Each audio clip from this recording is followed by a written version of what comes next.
Welcome back to Not Another Mummy podcast with me, Alison Perry.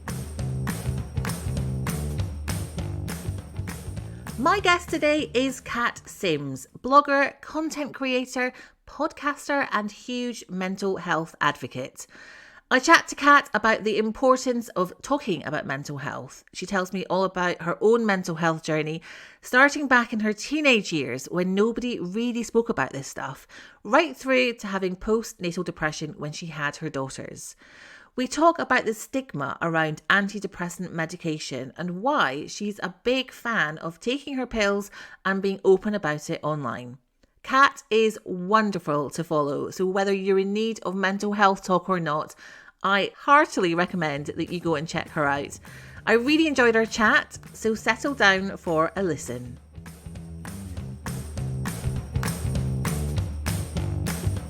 Kat, welcome. It is wonderful to have you join me today. How are you doing and what has the week been like so far for you? I feel a bit like, I'm fine. Is that just the standard answer at the moment? I'm fine. Everything's fine. It's all fine. It's been a week. We've got my youngest daughter has just tested positive for COVID last weekend, so she's home this week. She's fine. And obviously it's pre-Christmas, so there's a lot of things going on. But actually, I'm always grateful that I get to work from home, choose my own hours. It does make life a lot easier. And I have to say, the people, just as a shout out to anybody listening, if you're working a full-time job and expected to be in front of a computer in an office Monday to Friday, 9 to 5, then all power to you. I have no idea how you do that.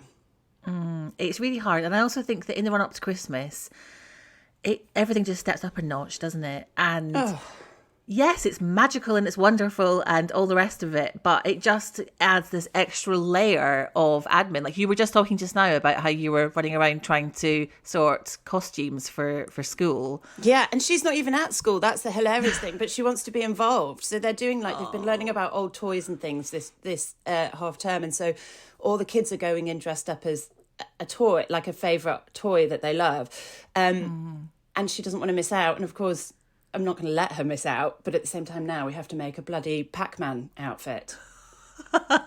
So Jimmy's like, have we got any cardboard? I'm like, no, we'll have to find that. So yeah, there is. And also the social thing ramps up a lot, and that's great because it feels fun, but that's exhausting. And it also means that you're not looking after yourself as much. So I really struggle with that balance between wanting to be sociable and enjoy the whole Christmas period, but then also feeling like crap a lot of the time and struggling through. Yeah. So there's a lot on. There's a lot on. Even like things that should be quite simple, like Christmas Jumper Day, which obviously is a charity, event, and it's very important. I was running around Primark the other day trying to find a Christmas jumper that wasn't too babyish for my 11-year-old, because she's not going to want some cutesy, penguin dancing on her jumper. She wants something a bit cooler. And I was like, oh, this is too hard. This is too hard. They either seem to be really cutesy or rude now. Yes. So it's like, I'll go down your chimney. Well, we're not. I can't send her in that. So no, I know what you mean. It is. It's a challenge. Oh, it really is. If anyone's listening who's looking for a cool Christmas jumper in that out of an 11-year-old, Primark do have some that have got Rudolph wearing sunglasses, and that seemed to hit the, that hit the mark. That was good. Perfect. So good to know. Get on down there. So yes, okay. So on the surface, we're fine. Underneath, scratch a bit deeper, and we're kind of slightly headless chickens. Well, do you know what? On that, I've always said I remember saying to Jimmy, sometimes I feel like he's the swan and I'm the legs. And he's this kind of like fabulous Disney dad. And don't get me wrong, like he is the most amazing dad, and he plays, bakes. Like he would rather, dig up the garden than have them in front of a screen. It's just his thing, which is great because it means I get to use all the screen time. But he is so, so good. But I was like, the problem is that also what I do is parenting, making sure the uniforms are clean, making sure all the invitations are answered, the presents are bought, the thank you letters are written, the beds are changed, the towels are dry. All of that stuff is also parenting. And I just said, I feel like I'm the bloody legs underneath going like with absolutely no recognition sometimes. and he's this glorious swan where everybody goes, oh, isn't he an amazing dad? And also he gets that extra thing of like, he's a dad who's doing all of that, which is like, if the mum was doing all that, it'd be like, oh yeah, okay, that's good. But the bar for dads has always been much lower. And I have to say, I'm really lucky. Jimmy doesn't subscribe to that at all. You know, and we and he and I both find that really uncomfortable. But outside of our house, absolutely, the amount of times like, oh, Jimmy's. I mean, my mum and dad did it the other day. Jimmy went down for lunch for my mum's birthday.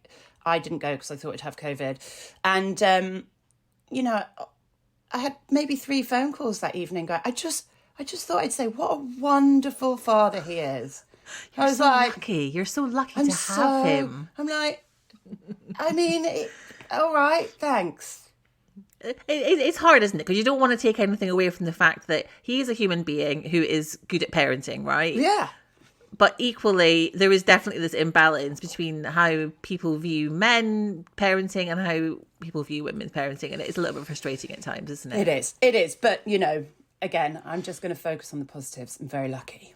Good. Now, I want to talk to you about mental health. And you do this amazing thing where you straddle, figuratively, not literally, you straddle humour and serious topics on your Instagram, don't you? How do you get that balance? How do you kind of flip from, you know, arsing around in your kitchen, lip syncing, and then talking very earnestly about something, you know, really kind of important?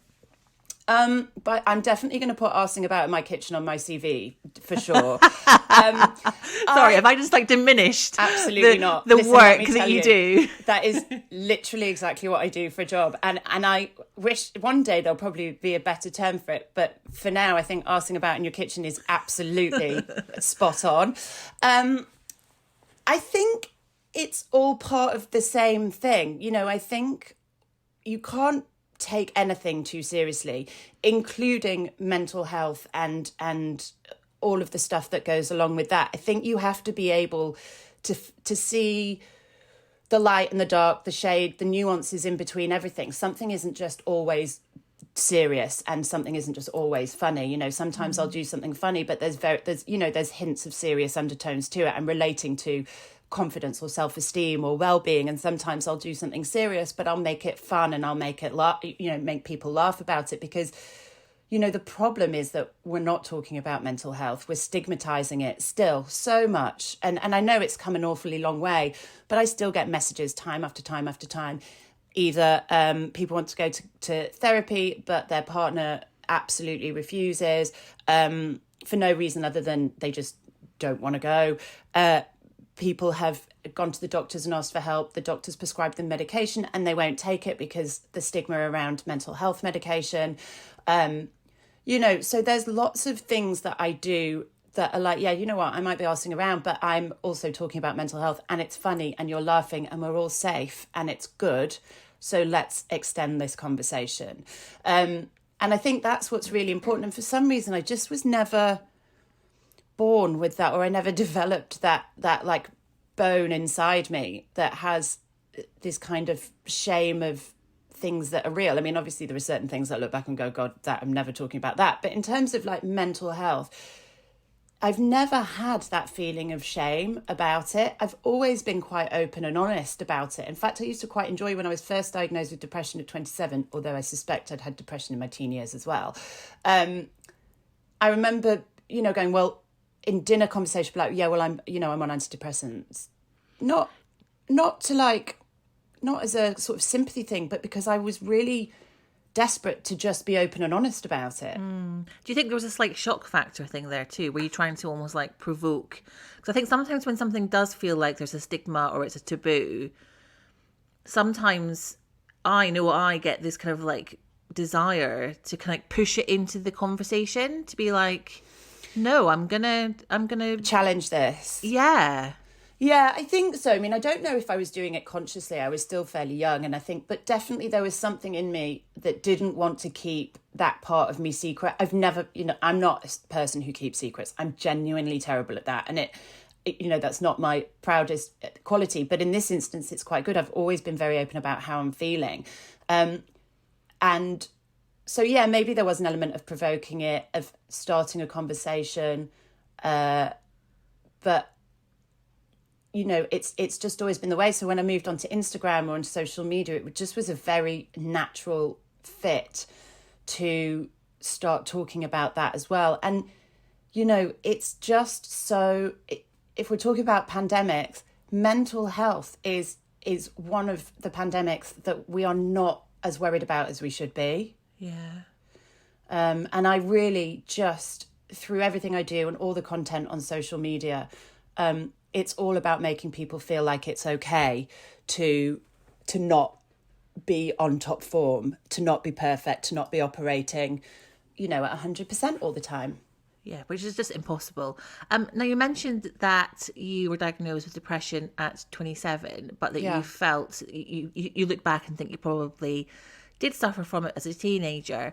Was there kind of like a light bulb moment, or was it more like a gradual dawning where you were a bit like, oh, actually, I think there's something wrong here. This isn't how everyone else feels about life? Well, no, I mean, I grew up in Yorkshire and with Yorkshire family, so mental health wasn't something that was discussed at all. People just drank their way through it, and, dark humour was the way that we dealt with everything.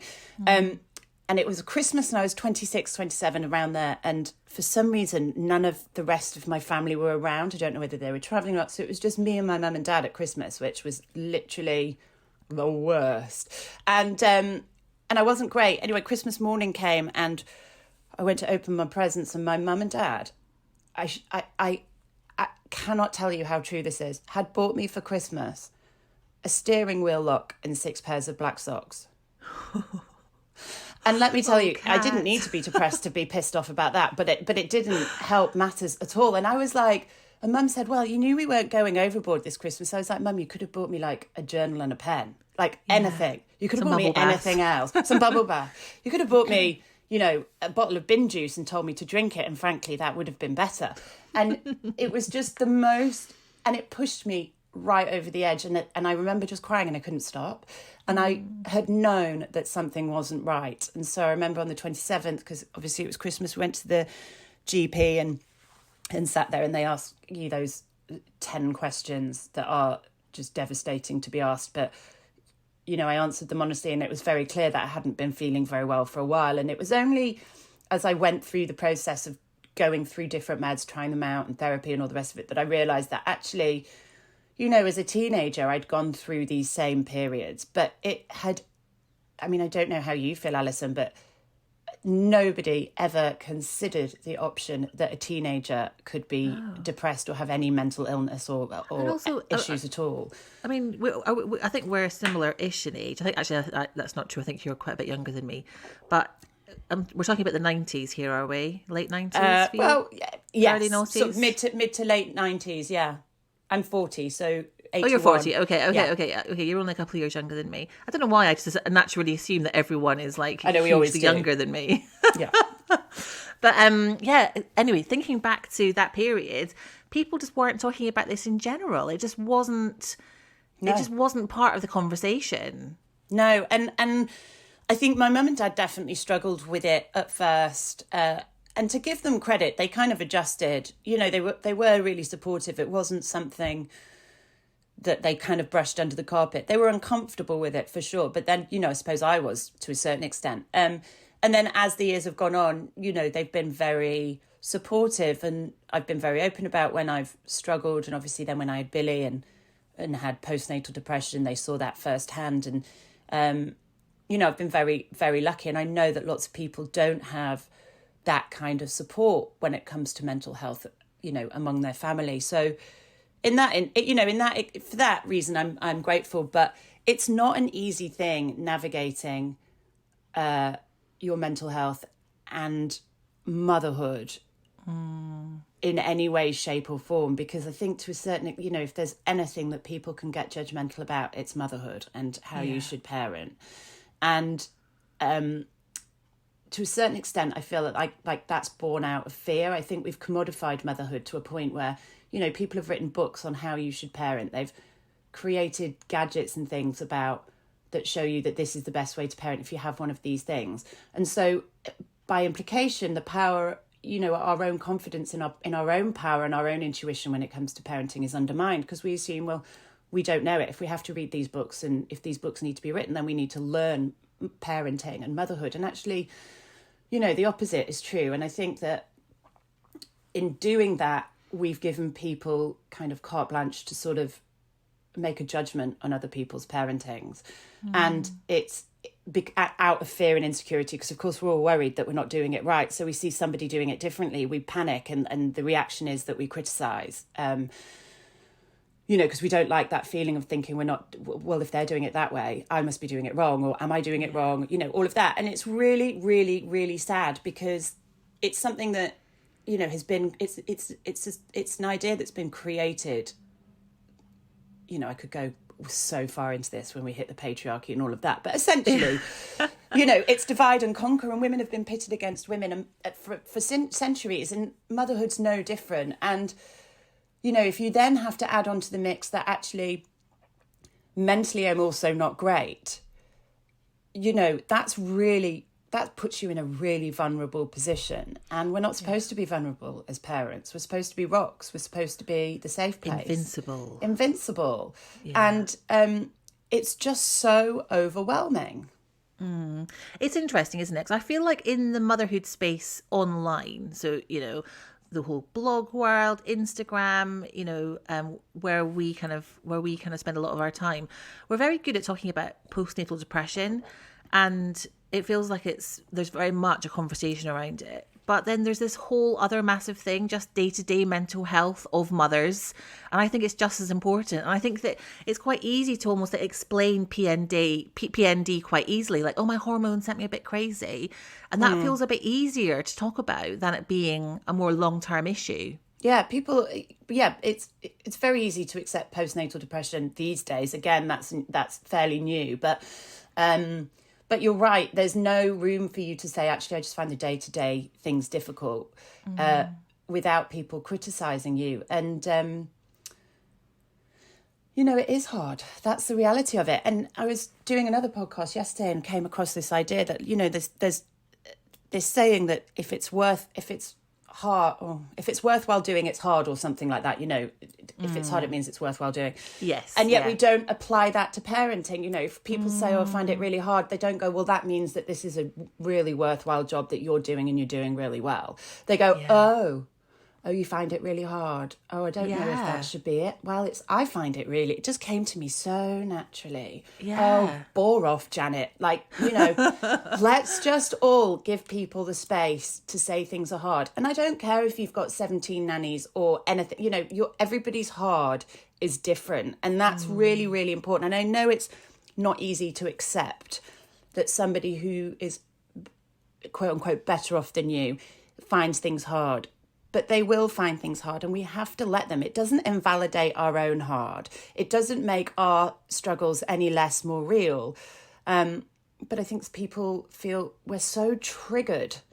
I know I am. We're all triggered by things that we see and hear all the time. And, we've just not been taught. And I think social media has made it so easy for us just to react instantly. And sometimes anonymously, which means that you get this ability to say anything and everything. And actually, we need to be more responsible for our reactions and wait for our second thoughts rather than react off our knee-jerk reactions.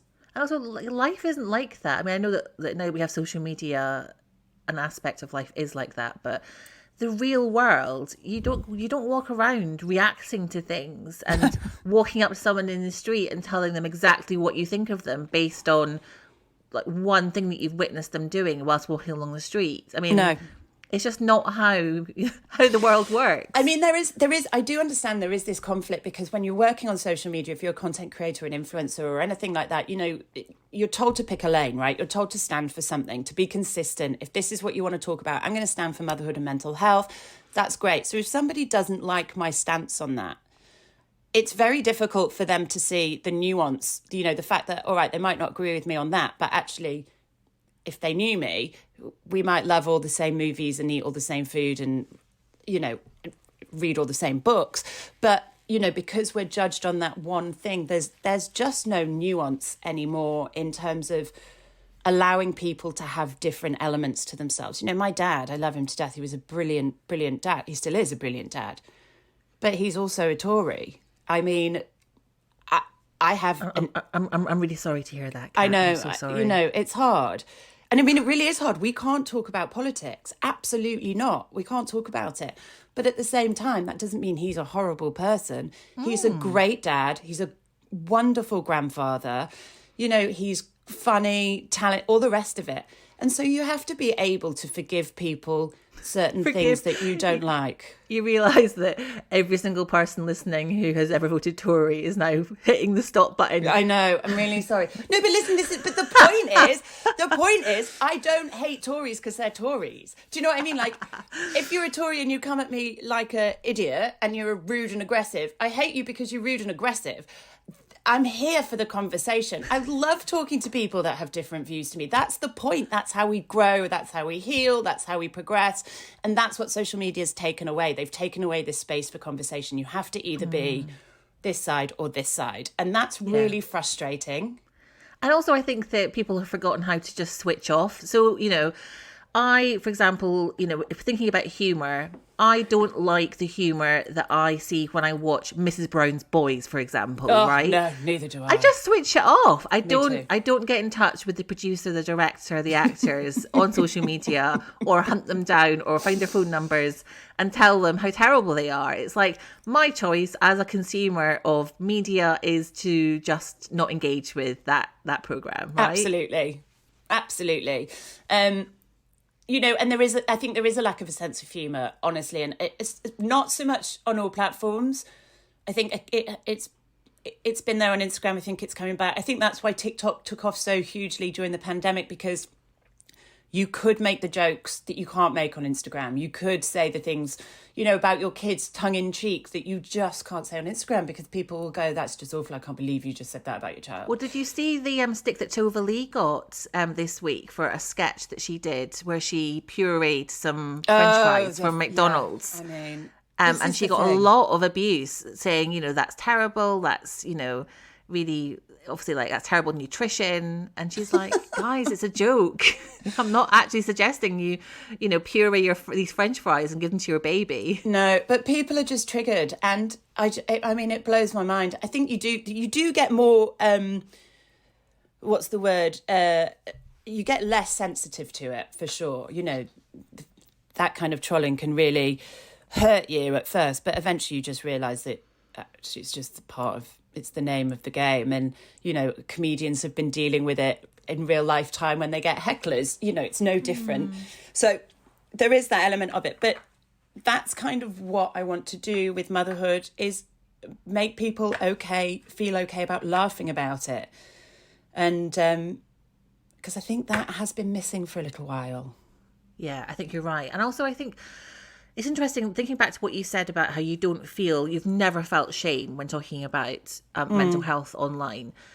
Because I think a lot of people, myself included, if we put anything out there about ourselves, anything personal, whether it's about mental health or something else, we immediately feel a sense of vulnerability because we're laying ourselves open to comment, to criticism, to attack. Do you feel that sense of vulnerability when talking about mental health? No, and I think that's the reason.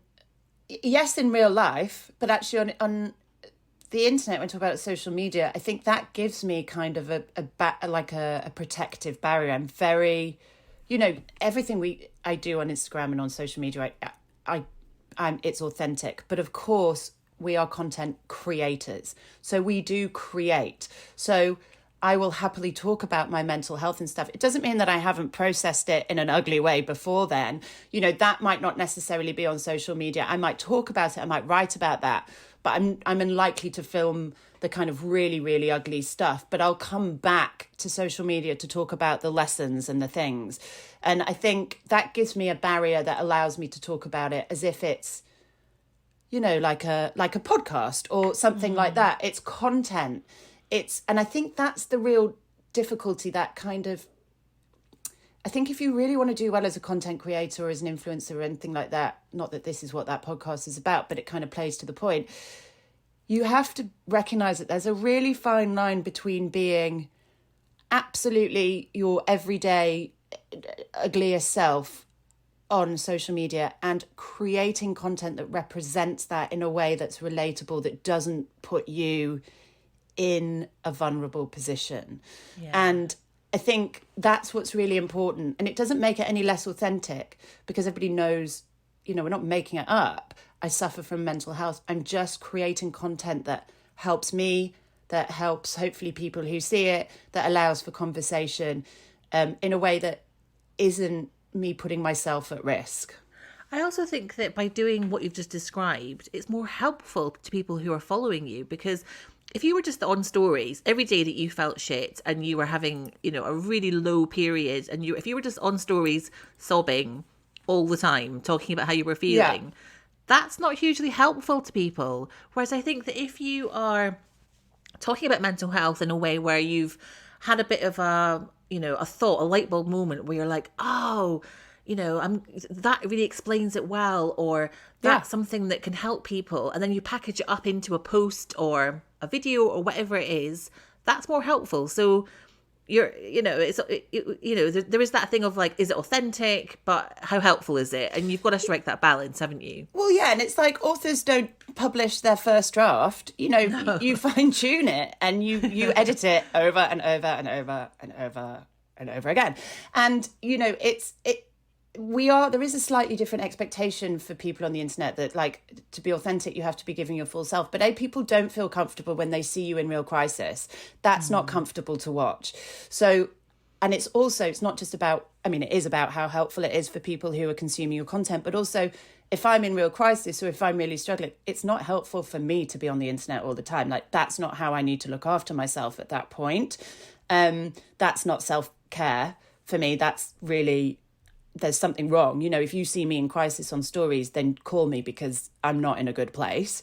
So you won't see that from me for a number of reasons, but it doesn't mean that I can't talk about mental health in a really honest and valuable, I hope, way. You know, because I think relationships suffer, families suffer, kids suffer, you know, obviously parents suffer if we're not open and honest about this. Definitely. Now, we've mentioned the stigma around all of this already, but it feels like, as far as we're coming with the whole conversation and it being more palatable to people to listen to and get involved with, there definitely is still more of a stigma around taking medication for you know, antidepressants. Why do you think that is? Why do you think that it's a case of like, we're all kind of quite comfortable with saying, look guys, it's totally normal to have mental health issues and we can talk about it and deal with it, but it's crossing the line to take pills, like that's not good. You know, it just feels like there's a bit of a disconnect there. It was a huge disconnect, an enormous disconnect, and it's not it's not a new thing. This is something that has been around forever and ever and ever. And I think it blows my mind, because if you went to the doctor and they said, listen, there's an issue with your kidney, there's slight imbalance, this pill once a day will fix it and you'll be fine. None of us would hesitate in taking that pill. You know, and there'd be no judgment. There'd be no judgment. There'd be no judgment. No, there'd be sympathy. There'd be care. There'd be like, oh God, are you all right? But for some reason, there is absolutely a stigma around it. And I think it's because we associate mental illness with weakness and with a sense of failure or brokenness, rather than it just being a disease, you know, an illness, like just like any other imbalance in a hormone would be. You know, if you had a thyroid problem, we wouldn't say, oh, you're broken, you're not good enough. It's exactly the same thing. And I every day get hundreds of messages from people who go to the doctors to ask for help. They get given pills. And, you know, don't get me wrong, pills are not the answer to everything. I do believe in supporting that kind of medication with therapy, exercise, other kinds of things like that. But if you go to the doctors in crisis and you're really struggling, you need the pills. And then you can start to get in a place where you can go to therapy. if you can afford it, if you've got access to it. Again, there's lots of people that are like, oh, well, don't rely. Why are we relying on medication? You should be doing therapy and yoga and all the rest of it. Well, actually, recognize your privilege there, because not everybody has access to therapy. Not everybody can pay for that. Free therapy is very, very hard to get on the NHS. It's there, but you have to go through long, long waiting periods, and you might only get 6 sessions. And you might only get 6 sessions over the phone, for example. Yeah. It's not always face to face. No, exactly. So I think it's really important that we recognise our own privilege. Those people who sort of slam meds, we have to recognise that actually they do a job and they work. And it blows my mind that people are made to feel like they can't take them. And I can only imagine it's because they're made to feel like it's some sort of failure, that they're broken or that they're weak. And actually, the fact is they've recognised a problem. They've gone to ask for help. And that is such a moment of strength and such a moment of bravery and courage that I wish we could wear it like a badge of honour.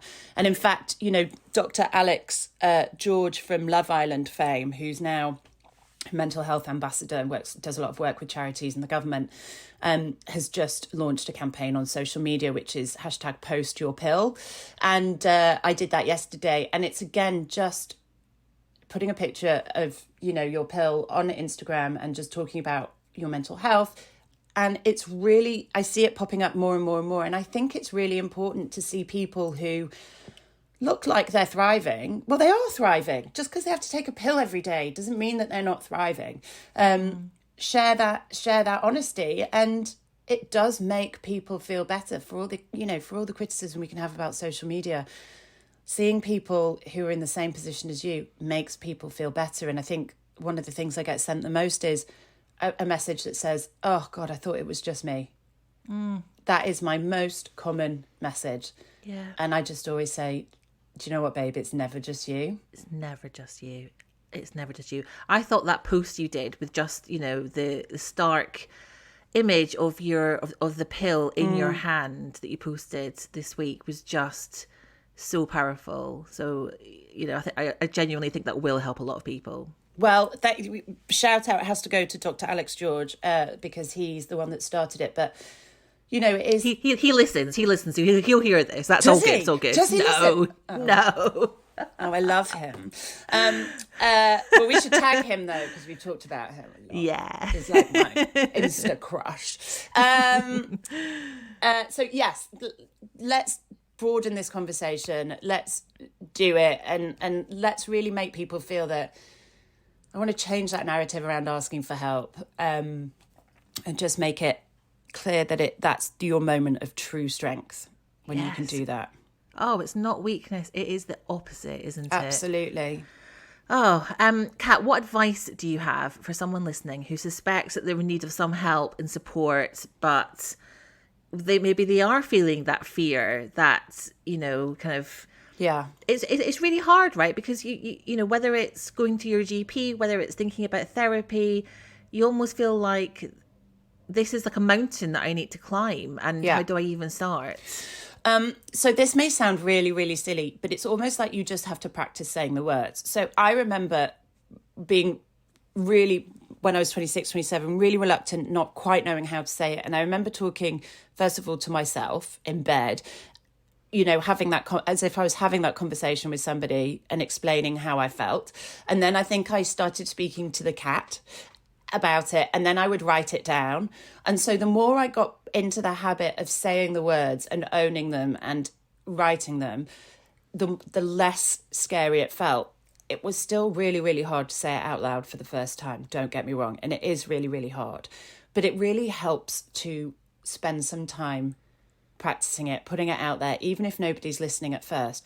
But please, please don't just leave it there. You have to speak to somebody. And anything that all the fear and all the anxiety that you have around what you think will happen afterwards is so much worse than what will actually happen. And as soon as you say those words to somebody, I need help, I'm not feeling right, I need to do something, the relief, the weight will, just in saying it, will dissipate. I'm not saying you'll be fixed by any means, but you will feel so much better in just asking for help. And all that you'll go, why was I so scared? So practice saying it, own those words, figure out exactly how you're feeling or what you want to say, and then go for it. Kat, a massive thank you for chatting to me today. Where can people find you online to hear more from you on mental health, but also see you arsing around in your kitchen? Well, they can find me arsing around in my kitchen on TikTok at Not So Smug Now, on Instagram, which is at Not So Smug Now as well. And my blog is notsosmugnow.com. Lots of consistency there. But also on my blog, there is I do send out a twice weekly newsletter that is absolutely no sales, no links, no nothing. It's just a letter from me to you, and it often talks about elements of mental health, motherhood, parenting, adulting, what it's like to be a woman. It's writing for women, and if you go to notsosmugnow.com, you can sign up on the webpage there. Brilliant. Thank you so much. It has been wonderful to chat to you. Thank you. Thank you so much for having me, Alison. I'm so excited to be on your podcast. I've loved it for ages.